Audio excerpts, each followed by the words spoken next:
Bom dia, bom cafezinho para você. Hoje nós vamos conversar sobre algo que eu gosto demais na leitura bíblica, que é a identificação com personagens. A gente lê alguma história, de preferência uma narrativa histórica, e tem ali os personagens, o herói, o anti-herói, o inimigo, e a gente vai se identificar com alguém.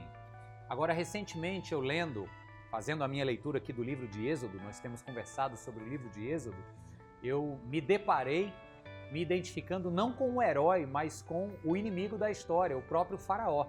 Tem um trecho aqui no capítulo 8 do livro de Êxodo que colocou assim na minha cara o quanto, em muitos momentos da minha caminhada, e talvez você também, quanto nós nos identificamos com uma postura que o Faraó teve aqui naquele embate com Moisés, na verdade com Deus, sobre sai ou não sai do Egito. A história, você lembra? Deus levanta Moisés para tirar o povo do Egito. O problema é que esse povo era imensamente numeroso e era escravo do Faraó. Trabalhava de graça em regime de escravidão lá no Egito para construir o seu império faraônico. E então, quando Moisés pede para o povo sair, ele não está apenas pedindo para libertar uma raça dos hebreus que está ali. Ele está dizendo que é como se o império egípcio fosse quebrar, porque toda a força produtiva, todo o trabalho iria sair. Era isso que Moisés estava pedindo. Então, o texto diz que Faraó endurece o coração e não deixa o povo sair. Aí Deus manda então as 10 pragas para que nisso Faraó se convencesse do poder daquele que estava chamando o povo para fora do Egito.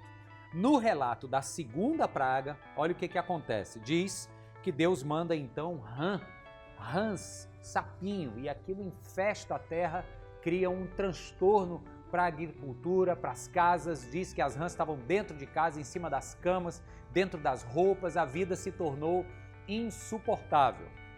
Aí o Faraó manda chamar Moisés e diz assim, primeiro no verso 8, mandou chamar Moisés e seu irmão Arão e disse, orem ao Senhor para que ele tire estas rãs de mim e do meu povo. Então eu deixarei o povo ir e oferecer os sacrifícios ao Senhor. Essa primeira atitude do Faraó me denunciou, porque olha o que está acontecendo aqui. O Faraó deixar o povo ir significa quebrar o Egito, é abrir mão de toda a sua força de trabalho. O que o Faraó faz aqui é a famosa decisão precipitada. O momento era de caos, o momento era de aperto, era rã subindo por todo lado e ele diz assim, tira esse negócio que eu faço qualquer coisa. Sabe quando eu e você às vezes tomamos decisões precipitadas? Diante de uma circunstância que nos aperta, a gente decide algo e do ponto de vista do Faraó como um líder nacional, era a pior decisão que ele podia tomar. Era abrir mão de toda a construção do seu império. Mas enfim, a atitude dele continua. E o que mais me chama a atenção é essa aqui agora. Depois que Moisés então ora e pede ao Senhor, as rãs vão embora. E no verso 14 diz que foram ajuntadas aos montes, a ponto da terra cheirar mal, tanta rã morta. E aí no verso 15, mas depois deste milagre, Faraó percebeu que houve alívio e obstinou-se em seu coração e não deu mais ouvidos a Moisés. Essa segunda reação que também me denuncia, me pega no flagra é a seguinte. Quando estamos no momento de aperto, a gente clama ao Senhor. A gente vai para a reunião de oração, a gente fica mais fervoroso, a gente clama mais aos céus e diz, me ajuda. Quando o aperto passa, o texto aqui diz que o Faraó obstinou-se em seu coração e não deu mais ouvidos a Moisés. Percebe? Sou eu e você. A gente relaxa, a gente baixa a guarda, a gente talvez traga à memória as promessas que fez na hora do aperto e diz assim, mas não era tão assim, não sei se preciso, se eu vou, se eu não vou, se eu faço ou não faço. É ou não é, queridos? Isto é uma inconstância. É como se na hora do acocho, a gente tomasse decisões precipitadas, e é o que se faz muitas vezes, mas depois que o acocho passa, 2, a gente esquece de clamar aos céus. Qual é a postura? Qual é o antídoto? Qual é a reação que Deus espera de nós?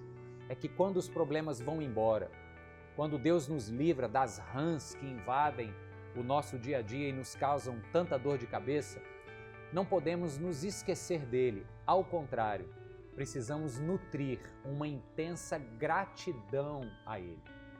Que você se lembre disso conforme toma comigo hoje esse café. E Deus vai agir na sua vida. E as rãs de hoje, amanhã já não estarão mais aqui, porque Ele é poderoso para estender a mão e te dar livramento. Você crê nisso? Eu creio. Mas quando isso acontecer, não volte simplesmente à vida normal como se nada tivesse acontecido. Volte ao seu cotidiano normal com uma profunda lembrança da gratidão que você deve ao Deus que te livrou. Esta é a cura para a síndrome de Faraó. Um bom dia para você. Que Deus te abençoe.